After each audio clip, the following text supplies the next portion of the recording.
to the Fit Marriage Show. I'm Tony DeLorenzo. Today, I'm excited to bring you Andrea Barkley, certified personal trainer through NASM, author of a yet-to-be-titled book on protein shake recipes, which sounds absolutely yummy, and Andrea's going to go into more detail in this interview.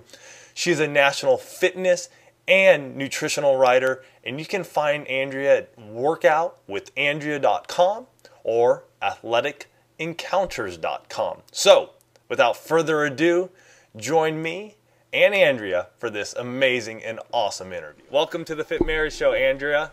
Hi, how are you? Good. Glad you can join me this morning. Good. Thank you for having me. You're welcome. Hey, let's get this thing kicked off right from the get-go. Tell everybody about yourself and how you got to where you are today. Well, I am a personal trainer here in Phoenix, and I'm also a private cook. I'm certified through the National Academy of Sports Medicine, and I've been training and cooking full-time for just about 2 years. And prior to that, actually, my background is in corporate advertising. I'd worked in print space and media on a national level for a number of years. And I just fell out of love with it. I have always loved fitness and nutrition. It's always been a passion of mine. And over time, I thought, why not make what I love to do my plan B and hope that the rest falls into place. And I've been very blessed that that's happened. So I do in-home training and also outdoor. I go to people's backyards and living rooms and parks. And those that I cook for, I'll typically train on site and then just go inside and prepare healthy meals for 2 days for them. Wow, that's cool. Yeah. So you do in-home cooking as well as the personal training? I do, and that came to be because, you know, diet and nutrition is a huge piece of the puzzle. Oh, yeah. And even if I'm working with a client, you know, 2 or 3 days a week, that's really just a tiny, tiny fraction of time. And unless you get your diet dialed in, your body really won't see tremendous changes that they're hoping for. And so I was working with a couple of people, actually a family to be exact, and they couldn't understand why their bodies weren't changing. But at the end of the day, they were, you know, stopping off to pick up, you know, fast food Mexican on their way home, or spinning through McDonald's for breakfast. And, you know, old habits die very hard. So I just offered them up my cooking services, and it's taken off. That is, and I love to do it. That is really cool. So you'll when you meet with a new client or a family in this case, will you sit down with them and help them then plan their workout, and then also basically sit there in their kitchen with them and sort of show them how to plan out their meals?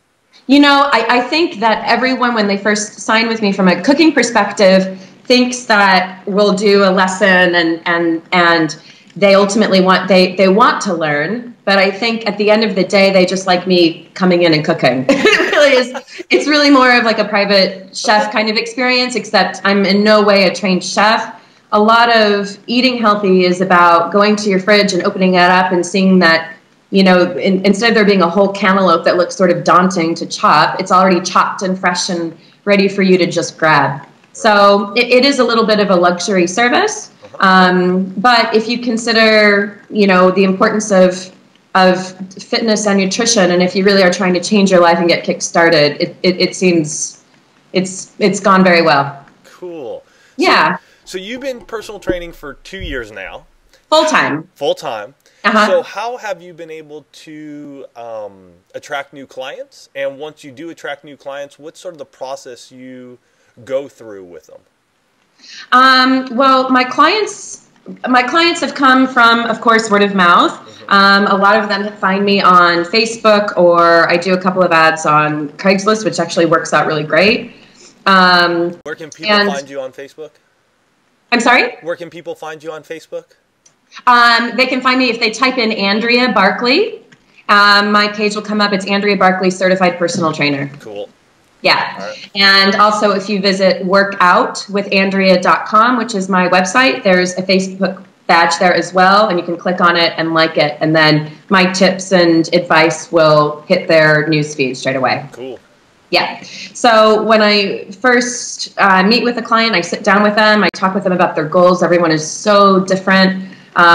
Their challenges. I'll typically run through kind of a sample workout with them to give them an idea of my personality and my training style. It's a little bit different than some other personal trainers.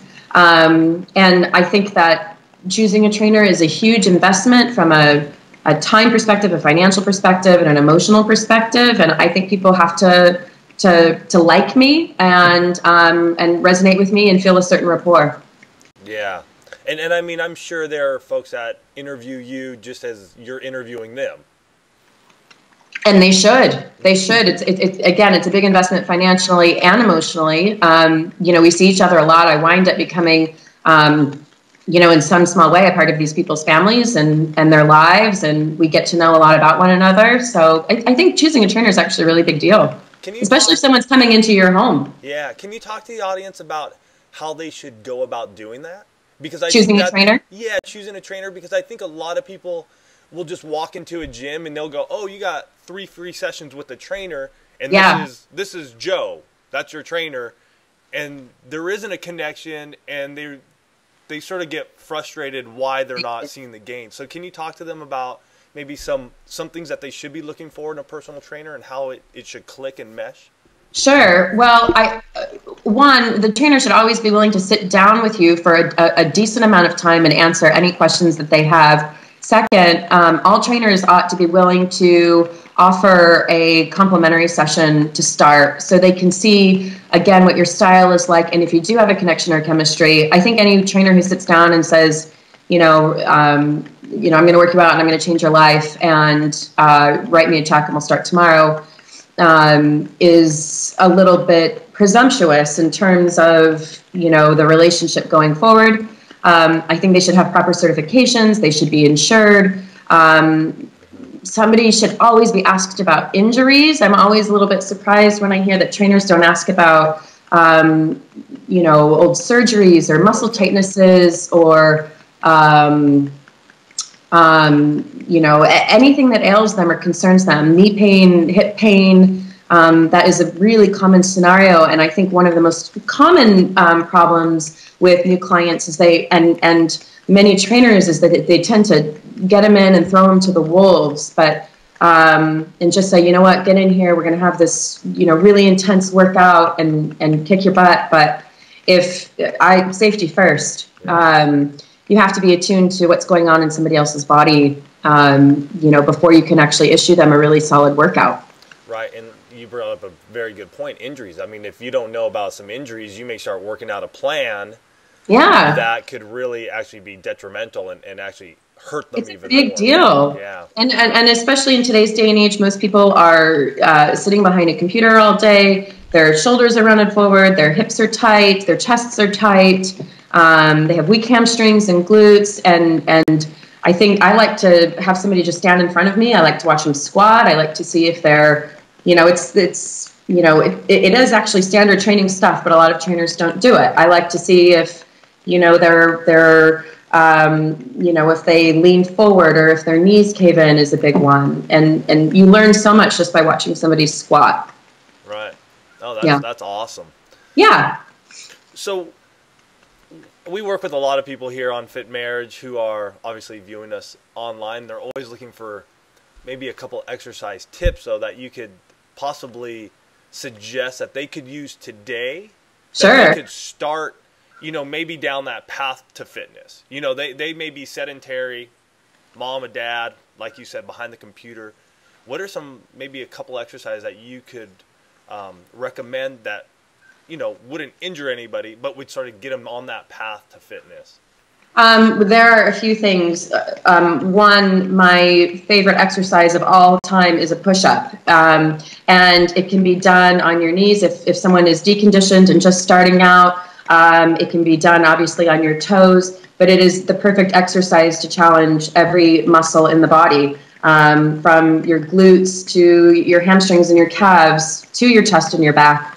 That is number one. The other thing I like to do is play around a little bit with time under tension. So instead of dropping and giving as many push-ups you can as fast as you can, Take a period of time, 30 seconds if you're just starting, maybe 60 seconds if you're a little bit more seasoned, and go really slow and really low in your push-up. And that time under tension will challenge your body even more. So for the novice exerciser, I can't recommend enough push-ups, lunges, and also if you're starting and if your balance is a little bit skewed, hold on to the back of a chair or the side of a sofa. And again, nice and slow, nice and low, just taking your time. What's nice about those exercises too is that they do challenge your core musculature. They do challenge your balance. That range of motion helps with flexibility. And planks. For people who don't know, exercise is when you come into a push-up position, but you're on your forearms and you hold that stance. That's another one that works your full body. And then just get moving. Go for a walk your dog, go dancing with your spouse. Anything that keeps you active and off the sofa. Turn off the TV. It's a big one. No, I like that time under tension. Yeah. Because that's a great interval. If you do you could do a 30-second high, 30-second low, and just how slow can you do those push-ups? And then take a 30-second break, and then do it again and see how And do it again. Yeah. The fatigue is shocking. And, I have some folks who can, bust out 50 push-ups as fast as possible. But if you really slow down, and I'll say to my clients, like a snail, as slow as possible, you can maybe do 10 or 15. Nice. Yeah. Belly fat is big. Belly fat is big. Muffin tops. Women don't like that. People are always asking about it. What's your take on it? How do they get rid of it? Well, you can't spot reduce. That's I'm right. sorry to say. You can't. You can spot train. But what you can really do is just get working, get moving, and get your diet dialed in. And, belly fat is just fat. And some people collect it in different parts of their bodies. But if you happen to be somebody who gains it in your belly, you've just got to start working out and eating right. Yeah. And it'll come off. And you saying the one exercise you brought up there were the planks. And I will have to say, for having done plank for, 5+ years now, when you do those and you're sitting in that thing for 2, 3, 4 minutes, 5 minutes, you'd be surprised how much you can burn around what you're burning over your whole body. That's it. It is amazing. So yeah, it's a full body exercise. Building the muscle and developing the muscle once you get to a place of leanness is something different. Mm-hmm. And that's just about kind of chiseling up that muscle from an aesthetic perspective. But losing belly fat, it's diet and exercise. Okay. Yeah. Resistance training, do you utilize any resistance training? And if you do, what type of resistance training do you add to your workouts? I definitely utilize resistance training. My style of exercise is, it's a buzzword in fitness. It's functional fitness, which means you use primarily your own body weight for resistance. Again, that time under tension, your body actually is the machine and is the vehicle to apply the resistance. But I do incorporate a lot of band work. I love kettlebells. I love weights in general. The way I like to train, though, is using multiple muscle groups at the same time. So instead of going to the gym and saying, today's back day, and I'm going to stand in front of this machine and I'm going to row, or I'm going to stand in front of this machine and I'm going to do a lat pull down. Well, how about we make it a little bit more efficient, and in our lat pull down, we'll incorporate, lunges with the knee up to balance on each leg at the same time. Or I'll stick somebody on a Bosu ball, and which is, for those who don't know, it's a semicircle where there's a platform and then there's a bit of a stability ball on the other side. Yeah. Just one more thing to challenge your stability, and maybe squat on the Bosu ball and do a lat pull down or a row. But yes, resistance training is what builds muscle. So I incorporate it in every workout. Nice, very nice. Yeah. Now, obviously, we love to see changes in our body. And sure. Most people use the scale as the one and only way to determine if they have gained muscle, lost fat, whatever it might be. What are some things that you utilize? What are some things that you share with your clients so that they can see sort of the bigger picture of the changes that are happening in their own body? Sure. Well, number one, a fitness test is one of my favorite things. And let's go back to that beautiful push-up. It's day one of, the new year, and you're starting off. Drop to the ground and see how many push-ups you can do to fatigue. And then, let's say it's six perfect push-ups to fatigue. And then as you move forward with your training program in 4 weeks, drop again, see how many push-ups you can do. That's one of the greatest and most rewarding tests for fitness or for improvement that I like to see. Secondly, taking measurements is huge. And I like to measure around the neck, the chest, waist, hips, thighs, calves, and biceps. You just take it on one side, and most people have an old sewing kit in their house, and there's usually a measuring tape in there. Just go in and write it down, and then, in 4 weeks, see how those inches have changed, because sometimes the scale can be a bit of a stubborn horse, and so even if your scale doesn't change, if you're working hard, you're also building muscle. So it might not change much, but you'll have a lot of inches that come off. And certainly the fit of your clothes is a big one. You're right. Yeah. Cool. Do you do any body fat measurements? Well, with those measurements that I do with a TET measure, I can plug that into a software program, and it'll spit out things like body fat, body composition, body mass index, that sort of thing. Okay, cool. Mm-hmm. BMI doesn't actually tend to be a terribly accurate measurement, especially as it relates to men, because many men can be very muscular and have a lot of muscle density, and it'll skew that number, and it'll take someone who's very muscular, perhaps, and say that they're overweight or obese, and that's not the case at all. It's a little bit more accurate in women. Okay. Mm-hmm.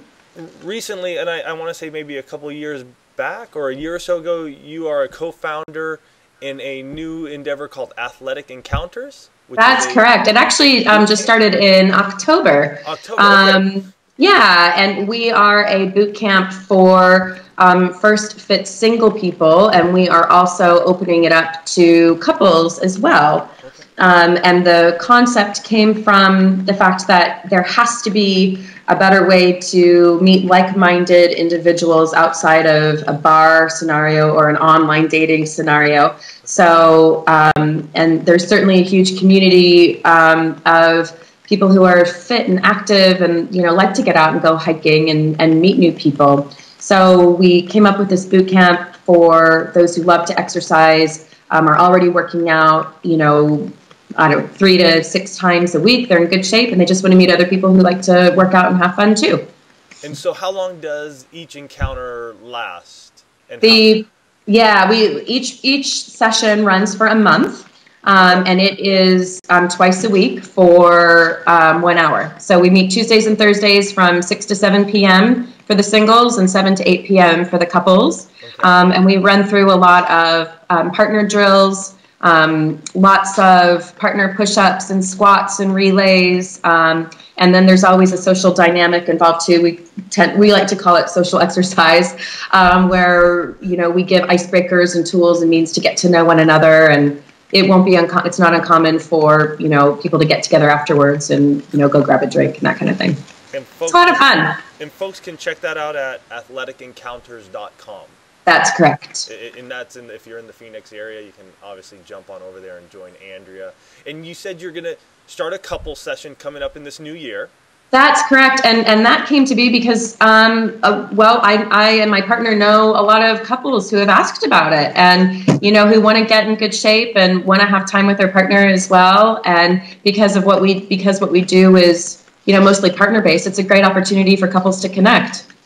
And so what are some of the workouts that you have couples do so that they can connect while they're doing the one of my favorites is we do a move that has one partner in a downward dog position, which is a yoga move, which is kind of like plank, except you're in more of an inverted V, and their partner military crawls underneath their belly.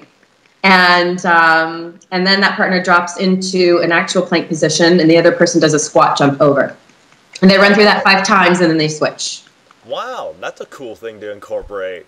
It's really That's fun. a little trust too. Like the one partner that's in the downward dog, that the partner going under, that the one doesn't fall on them. Yes, and that does happen from time to time, and that's frankly part of the fun. Right. And we do a lot of partner wall sits where you're back to back and you've got your arms around one another, and that's also a lot of trust that one person doesn't go too low. You have to encourage one another.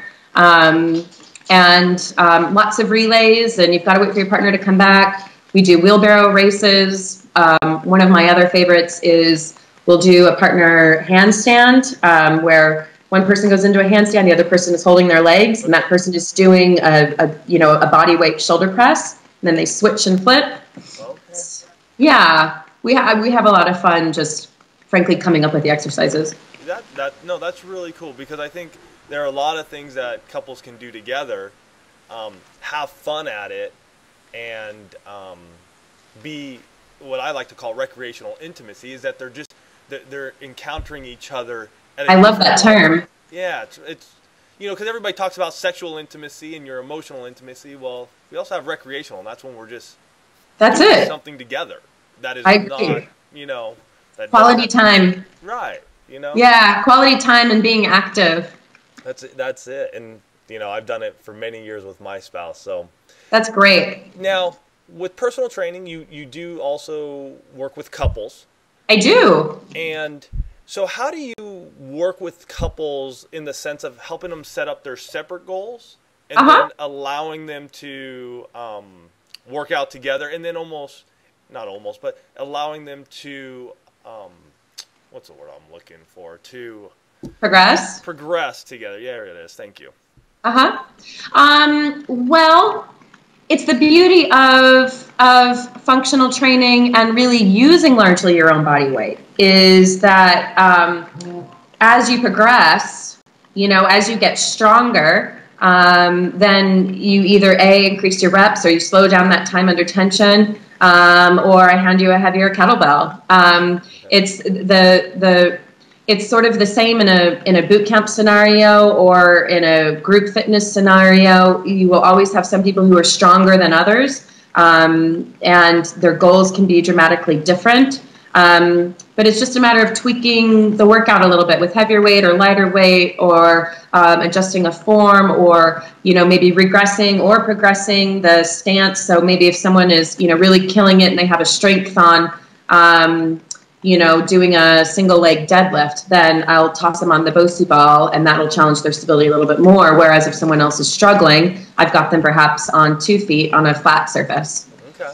But I love training couples. It's fun to see them, interact with one another and laugh with one another and encourage one another, and also have a little bit of playful banter when somebody is better at something than somebody else. Right. It's a good opportunity for their ego to be a little bit boosted. Nice. Let's talk a little bit more about the nutrition. We talked about it earlier. I know from reading your site, you believe in the 90-10 rule when it comes to nutrition. Yes, I do. So tell us about that first off, and how do you live that out in your own life? Well, to me, the 90-10 rule is 90% of the time I eat clean and beautifully, and 10% of the time I do what I want.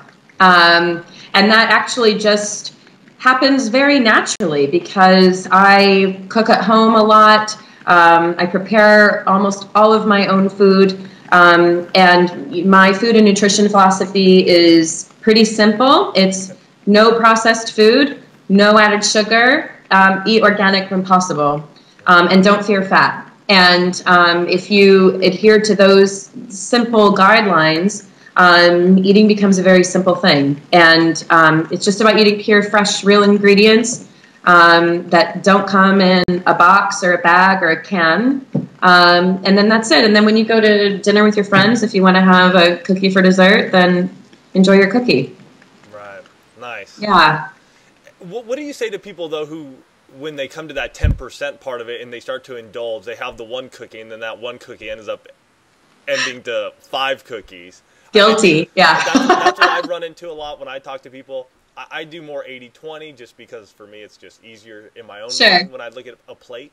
But, all of a sudden they get to that that 10% part of it and they just indulge. What do you tell people when it comes to that?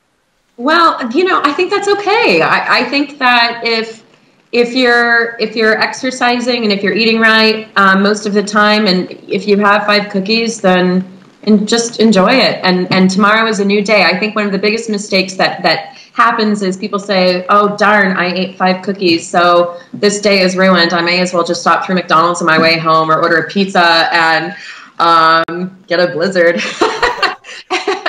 And then the whole day is shot. And, those days do in fact happen, but it's also having the wherewithal the next day to say, all right, that was it. I'm done. And hopefully if you've had 5 cookies and maybe a pizza, you feel over it. You feel done. Let's hope. And here's a little personal story, just because we came off the holidays. Both Thanksgiving and Christmas, I can attest to this. And I try to live by the 80-20 rule for my own self. But pumpkin pie, cheesecake, cannoli, because I'm Italian, so we have cannolis, chocolate chip cookies. Yeah. But I think you said it right on, is today's the day, it ends tomorrow. Tomorrow's a new day. Just pick it up where you left off. Don't worry about it. Don't. There's nothing you can do. You can't undo it. Keep rolling. Yeah. That's it. You can't undo it. And the nice thing too is that if you are eating clean most of the time, I have found that your cravings have a tendency to diminish. And so you might indulge in the pumpkin pie, but instead of wanting 5 servings, you actually really are satisfied with just 1. Yeah. Yeah. For folks who want to kick their metabolism to the next level, what are some superfoods? What are some foods that they could be doing at snack time that could really start that can start increasing their internal furnace? Well, that's protein, hands down, and also healthy fats. I think there's a lot of mixed messages out there about fats, and people are afraid to eat fat. But for me, if I were to have a chicken breast cooked in, a squirt of Pam, forget it. In an hour, I'm starving. But if I have a chicken breast and it's cooked in coconut oil or olive oil, a healthy fat, and I have a big mash of avocado all over it, then I'm satisfied, and my furnace is running. As for snacks, protein shakes, one of my favorite topics. And I'm also a big believer in nuts. I always have a bag of raw cashews or almonds in my car. If I run low, it's a big thing for me because I'm all over the city looking for, or in between clients. Okay. And if I get hungry, I'll pull into a convenience store if I'm absolutely strapped, and I'll grab a banana and a bag of cashews and a giant water, and it's incredibly satisfying. Got it. Yes. Let's Sorry. That's all right. Let's talk about the protein shakes. You just recently finished up a book. I did. On protein shake recipes. Yes, all natural protein shakes. And you're going to be self-publishing this. Correct. So, and for those of you out there, you can check that out when it comes out. It's going to be on your website? It'll be on Facebook. It'll be on my website as well. It's maybe 6 to 8 weeks out. Okay. Uh-huh. Cool. So we're talking early March? Early March would be an appropriate timeline, I would say, yes. So what kind of recipes, what kind of shakes could we be looking at when this book comes out? Well, the whole concept came to be because I started preparing all natural protein shakes for some of my clients that I was cooking for. Okay. And I'm very disillusioned with, most protein powders that, come in these giant 15-gallon containers, and they're $75, and, you're going to get ripped and lean, and those things aren't regulated on any level, and a lot of them can be loaded with toxic chemicals, number one. And number two, you don't really know how they're going to taste, and third, how they're going to affect your digestive system. Okay. So I started playing around a lot with using natural protein sources, and I found that they were just delicious. And you sound surprised. So good. And well, because the protein sources, I think some people can arch an eyebrow, and rightfully so, because I use Greek yogurt, which is loaded with protein. Very good. Very good. I use cottage cheese, and I use actually raw eggs as my third protein source. And so, there's a little bit of concern about using a raw egg, and some people have, concerns or textural issues about cottage cheese, for instance. And I happen to love it. And when you get it blended, you can't taste it at all. Okay. So one of my favorites is a mango protein shake. My current favorite is a chocolate peanut butter banana protein shake. Okay. And that just sounds delicious. It's delicious, and it's made with raw eggs. I also have a section on green shakes that uses anything from spinach to collard greens to any leafy green, really. But it's typically a leafy green, a green fruit, and then I'll use herbs like mint or ginger and lemon to sweeten it up and give it sort of a unique taste. Wow. Okay, so this is all natural. We're taking out the protein powder. Taking out the protein powder, and it's a lot of it is stuff that you already have in your fridge. Most people have a tub of cottage cheese and a banana, and you can do some unbelievable stuff just playing with those flavor combinations, or with a teaspoon of vanilla. Well, I'm excited to see this. Yeah, and also there's no sugar added. It's always using the natural sugars of the fruit, and I use a lot of stevia as well. Okay. Yeah, because I've been making protein shakes for years, but obviously, using the powder. You use a scoop of protein powder. Yeah, that's where you're going to get your protein in, obviously. That's it. So to see this book with all natural is going to be very interesting. And I'm assuming thank you. I'm very excited about it. I had actually a really wonderful time making the shakes and designing it. I took about 30 days and said, I have no social life. I'm not having any fun. I'm going to experiment with all of these flavors. And I had a great time. It became a hobby of mine, and I actually became a little bit sad when it was written and done and shot and photographed. So we're going to see some before and after photos in the book as well of the before and after photos of the shakes. Of the shakes, there are definitely pictures of the shakes, yes, okay. And the photography came out beautiful. That is great. And what is it called? What's the name of the book? I haven't named it yet. Actually, okay. It's hard to name because you want the title to say what it is, but natural protein shakes is a little bit boring. So spice it up. I got to spice it up, so I'm working on it. And that's going to be for everybody out there. It's going to be self-published. You can find it on Andrea's website or on Facebook. She'll obviously be keeping us all updated on it. I'm excited to see it because my wife has gone gluten-free. Oh, yes. And so because of the whey protein, she has to stay away from the powders. So for her to be able to find a natural source to still get a shake with the protein that she's looking to get, it's going to be great. Yeah, awesome. Good. Awesome.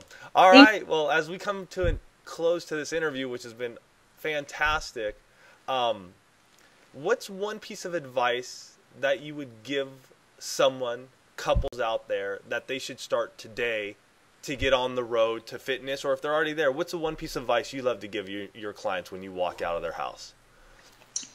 Well, I say just keep moving. It's fitness is unfortunately a use it or lose it sort of endeavor. You really can't take 6 months off and jump back in, and take 6 months off and jump back in. It's a daily approach. It should be scheduled like any other appointment, and hopefully you find something that you enjoy doing that you'll look forward to. And I'm a big believer in not over planning and overthinking things, but you've got to get it done every day. Yeah. Got to get it in. Awesome. Yes. Andrea, thanks for the time you took this morning to share with us about your training, what you do as the personal chef aspect of it, even though you're not a personal chef, and your personal training, how you mix that together. Thank you. Excited about your book. I'm excited to see all of this come together. Thanks so much, Tony. I had a great time. All right, take care. Okay, thanks. You too. Wow, what a fun interview there with Andrea. I hope you got a lot out of it. She gave you some fantastic tips today on how you can start out your fitness and your nutrition on the right track.